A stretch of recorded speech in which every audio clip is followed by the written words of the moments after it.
Information. Ako po si Danny Santenor Jr. At kasama po natin si Sir Sunny Santos. Winner po siya ng Philippine Blog Awards 2010. Sir Sunny?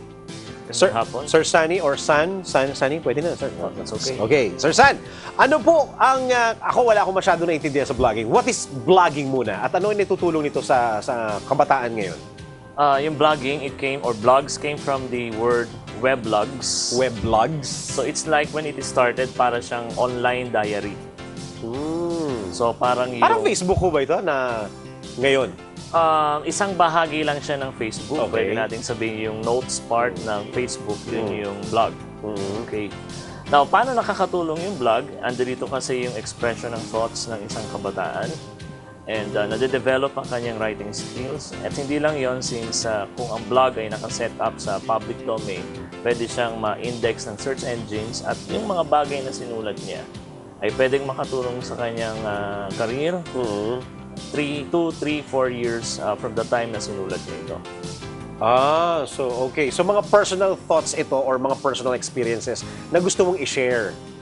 Depende kung sino yung vlogger, kung ano yung intention niya sa pagbablog. Minsan information lang na gusto niya ipasa. Pwedeng ganon kasi may mga nagbablogs na ang objective nila, it will like be a tech magazine. So lahat ng kanyang sinusulat is about gadget, is about tech news. Yung iba naman, food tripping, so they would start a blog. Ang objective noon is mag-take ng pictures at magsulat about the different food trips na meron sila.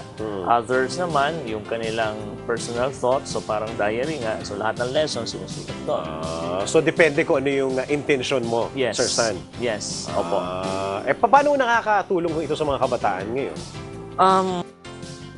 Eventually, kasi kung ano yung sinusulat nila, no? May dalawa kasing pwedeng maging bunga ang isang blog. Okay. Yung iba, they started blogging for commercial reasons. So, pwede kang kumita sa pagbablog through various brand endorsements, competitions, advertising, etc. Yung indirect source naman, ito yung you write about your technical expertise and then people will find about your blog. At pwede ka nilang imbitahin para maging part ng empleyado. Yung kabataan ay gusto imbitahin para maging empleyado.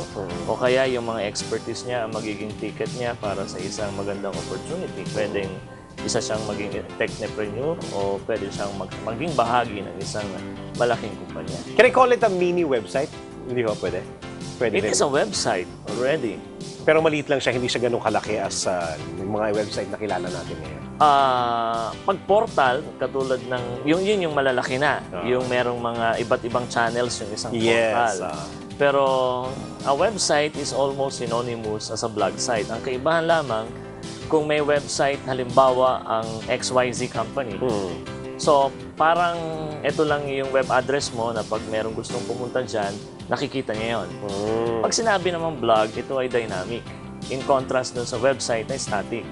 Ang blog kasi, every time na maglagay ka ng bagong content, yun yung nagbibigay ng dynamism dito eh. So, merong mag-iiwan ng comment, merong mag-question sa'yo, yun yung purpose ng blog, kaya nagiging dynamic. But a blog is also a website.